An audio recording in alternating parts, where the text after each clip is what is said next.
Demon Hunters 2, Retribution, written by Avril Sabine. Dedication. For my family. You're always there for me. Book description. Scarlett knows the things that go bump in the night are real. Her family has hunted demons for generations. She has grown up learning how to banish them, seeing things most people couldn't imagine, even in their worst nightmares. In fact, hunting demons is just like many other jobs. The hours are long, the pay is nearly non-existent, and the clients are determined to have their own way. Just like any other job, or at least it seemed that way before demons started hunting her. Chapter 1. Scarlett Hunter glanced from the road to the scrawled directions her brother had given her. She frowned. Surely she should have reached the turnoff by now. Alex usually gave her clear directions, but she guessed he'd been in a hurry. She looked in the rearview mirror and seeing no one about, slowed down. This better not take too long. She didn't want to be stuck driving back into Brisbane during peak hour traffic. She wasn't certain how she'd been talked into doing Alex's job. She only hoped Mrs. Rose, the woman whose house she was looking for, wasn't in tears. She never knew how to comfort grieving people. They made her feel awkward. Give her a sword and a demon to face any day. Scarlett glanced at the directions again and ran the fingers of one hand through her short blonde hair that feathered around her face. With a shake of her head, she stared at the deserted road. For all she knew, she was lost. Her cousin Riley would probably say she'd subconsciously got lost to get out of the job. She'd argue that comment. Anyone would have got lost with the directions she'd been given. Scarlett checked the rearview mirror again, wondering if she should turn around and have another look in case she'd missed the turnoff. No, she'd drive a little further before doing that. She felt a tingle at her left wrist as a pop, more physical than audible, filled the car. Movement drew her gaze towards the passenger seat. Her breath caught in her throat, her body tensed and her mind whirled with 1,000 questions as she tried to keep her attention on the road. A young man now sat in the seat. He had light brown skin, dark wavy hair and eyes that could only be called black. And so beautiful it took all of her willpower to keep her eyes on the road. What? Scarlett began. No. She wouldn't start talking to one of them. That wasn't what she'd been taught. Her jaw tightened on all the questions that wanted to spill forth. Seeing a safe spot, she pulled over to the side of the road and turned the car off. As she jumped out, she tugged on the boot lever, pocketing her car keys. Without a glance at her passenger, she ran to the boot and pulled out a sword, unsheathing it. Spinning around, she found the young man in front of her. She hadn't heard the door open, but that didn't surprise her. Holding the sword up, she took a step forward. The man held his ground. No surprise there either. What do you want? Scarlett met the dark eyes, distrust in her voice. Your help. Now that was a surprise. Scarlett frowned. Maybe her assumption had been wrong. But what else could he be? What are you? Her words were cautious. The man grinned wickedly. I don't think you need to ask that question. You already know, or you would not hold a blessed sword between us. Why would a demon ask a hunter for help? What trick are you up to? I wish to cease to be. Scarlett opened her mouth to speak. Her mind was blank. Surely she hadn't heard right. You what? Scarlett. When she heard him speak her name, fear rushed through her. Years of training was all that kept her calm. I've never faced you before. How do you know me? You're well known among my kind. I have a brother who talks of you often. He glanced at the narrow black line with a hint of red in it, which snaked around her wrist. The line started at her pulse point in the middle of her wrist, and traveled 2.5 times around her wrist, to where it ended suddenly. A demon mark. It lengthened every time she sent a demon home. Then maybe your brother should stay in hell where he belongs. She knew demons didn't have the same meaning for brother as humans did. They were an ally, or what passed for a friend amongst demons. Maybe your kind should stop calling him out of hell. Scarlett inclined her head in acknowledgement of his words. You still haven't told me what you want. But I have. You just chose not to believe me. I'm tired, Scarlett. Century after century spent at the beck and call of humans. I'm only a minor demon. Barely a sin at all. All major sins start with minor ones. Each step is that much closer than the last. Life would be much simpler if she could send demons to hell the moment she saw them. But the demons had to be causing harm or intending to. So far this demon was all talk, but with demons talk could be more dangerous than physical harm. Scarlett. I will be your doom unless you make me cease to be. A warning or a threat? She couldn't be certain. Her eyes narrowed. Demons were tricky with words. Not to mention twisting what was said to them, beyond recognition. Prophecy? Clairvoyance? Or your own desire? My desire is to be left in peace. He laughed abruptly. I know, quite an oxymoron. A demon that desires peace. But your human dramas weary me. I would have an end to it. Scarlett lowered her sword. You could only hold a sword aloft and in the one position for so long.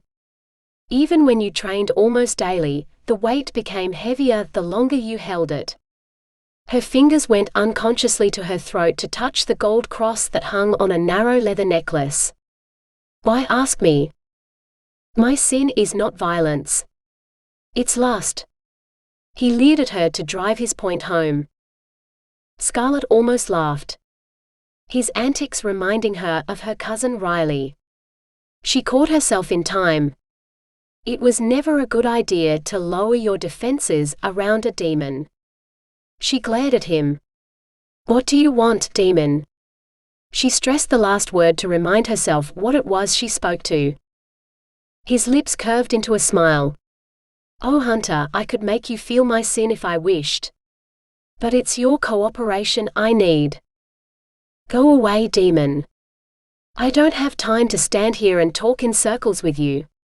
Scarlett sheathed her sword and walked to the driver's side door, an eye on the demon the entire time. He hadn't done anything wrong yet, but that didn't make him trustworthy. The moment she opened her door, he disappeared, reappearing in the passenger seat again. She sighed in frustration. Standing with her door open, she stared at the demon. He stared back, an unfathomable expression on his face. Great. Just what I need. A demon stalker. How lucky can I get? I haven't started stalking you yet. The call to kill you hasn't been made. What? Her heart leapt. She took a deep breath, reminding herself to remain calm. It should have been Alex on this lonely road, not her. Haven't you listened to a word I've said? It'd help if you didn't talk in riddles and half sentences. Who will call you to kill me, and why do you know about it, when it hasn't happened? And you said doom. That doesn't have to mean death. Speak plainly, demon. Scarlett ran her fingers through her short hair, taking a deep breath. Patience, she reminded herself. And caution. I have, Hunter. I've asked for your help. I asked you to make me cease to exist before I'm called on to end your life. Ask me to seduce a woman and I'm yours. Ask me to torture someone until they beg for death, and you need a different demon. I'm not a torturer. I know what'll happen to me if I fail. It'll be safer to no longer exist. Don't answer the call when it comes. It's not that simple. You demons always complicate things. How had she got to this point? Conversation with a demon. What next? Quit being a hunter? No way. She brushed her fingertips along the pommel of her sword. There had to be a way to simplify matters, and get rid of him in a hurry. Why can't you ignore the call?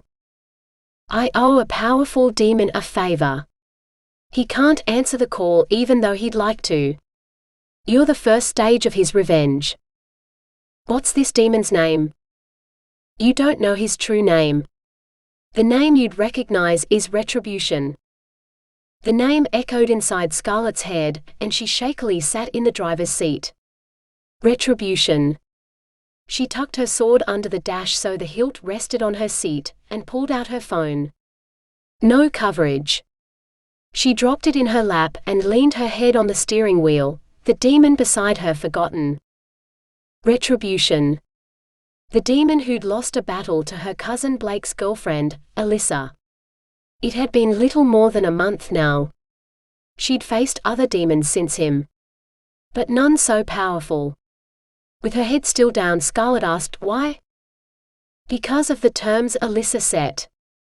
Retribution's stuck in hell for a century. Scarlett's head jerked up so she could look at him. A century? When he nodded, she sighed, leaned back in her seat and closed her eyes. That's not possible. She didn't set out to do that. Her voice trailed off. Completely impossible. She might not have planned to, but she's caused him to be bound to hell for a century. Scarlett sighed. I'm mad to even listen to you. Demons never tell the truth. Ask it of me. Scarlett frowned and looked at him. What? It was hard to focus on what he said when the word doom echoed in her mind. Doom and retribution. Not a good combination. She forced herself to concentrate. You had to watch every little thing you said around a demon and every word they spoke, or you'd end up in trouble. Ask truth of me and I can give you a binding oath to speak only truth for you.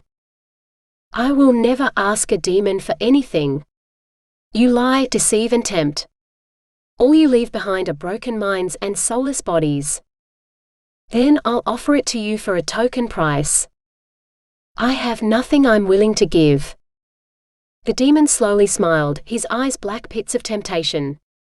Scarlett, I would ask so little of you. A kiss. What else would a demon of lust and desire require? He reached out and ran his knuckle down her arm. His voice lowered. A single kiss, Scarlett. She pushed his hand away. You're a demon. The demon laughed. His deep tone filled the car. And you're a hunter. I won't kiss a demon. I'm beginning to regret I must cease to exist. I've not been so entertained in ages. I don't have time to sit here and listen to your rubbish. She pushed the key into the ignition and turned it.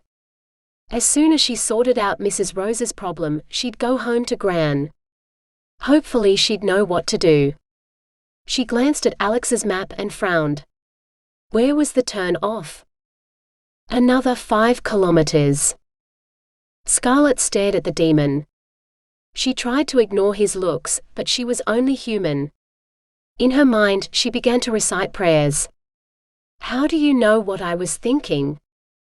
Why bother asking questions when you won't trust in the answers? Scarlett's lips pressed tight together. She buckled her seatbelt, slid her phone into her pocket, checked her mirrors and pulled onto the empty road. 5 kilometers later, she turned onto a rutted dirt road. She drove slowly and watched for the large red mailbox she'd been told sat by the driveway. And there it was, about 400 meters along on her right. She pulled up in front of the old timber cottage that was badly in need of paint. It had a veranda across the front, slightly sagging on one end. To one side of the door was a pile of boxes, and on the other were 2 cane chairs with a wrought iron table between them. What's your name, demon? I'm no fool. Give a hunter my true name? You may call me Desire. He smiled as she continued to glare at him. I won't be calling you anything then. Leave, demon. You're not needed here. Demons are never needed, only wanted when someone needs their dirty work done. You're a demon. Don't expect me to feel sympathy for you. Scarlett opened the car door and her hand hovered over her sword. She couldn't take it with her even though every instinct screamed at her to remain armed. Her fingers curled into a fist and she turned away, closing the door with her other hand before she strode to the veranda. The demon walked beside her. She refused to acknowledge him and instead knocked on the front door.